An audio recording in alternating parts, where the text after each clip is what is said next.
বাইতুল মোকাররমের উত্তর গেটে এই মুহূর্তে পুলিশের সতর্ক অবস্থান আমরা দেখতে পাচ্ছি। দর্শক, আপনারা জানেন যে জুমার নামাজের পরপরই কিন্তু কোঠা সংস্কার আন্দোলনকারী যারা রয়েছে তারা কিন্তু এখান থেকে দোয়ার পর গণমিছিল করার কথা রয়েছে। এর আগ মুহূর্তে আমরা এই মুহূর্তে বাইতুল মোকাররমের যে উত্তর গেটটি রয়েছে সেখানে কিন্তু দুই পাশেই কিন্তু পুলিশের যে সতর্ক অবস্থান সেটি কিন্তু আমরা দেখতে পাচ্ছি। তাছাড়াও যে পল্টন মোড়টি রয়েছে সেই পল্টন মোড়েও কিন্তু আমরা যেমনটা দেখেছি যে পুলিশের সতর্ক অবস্থান সেটি কিন্তু আমরা দেখেছি।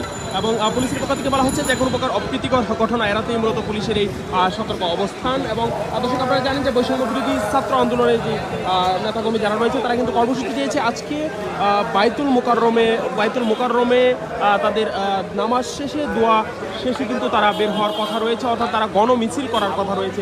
সেই হিসেবে কিছুক্ষণ পরেই কিন্তু তাদের গণমিছিল শুরু হওয়ার কথা রয়েছে। এর আগে কিন্তু আমরা এই মুহূর্তে পুলিশের যে সতর্ক অবস্থান সেটি কিন্তু আমরা দেখতে পাচ্ছি। দর্শক, আপনারা জানেন যে বেশ কিছুদিন যাবত গত 5 জুলাই থেকে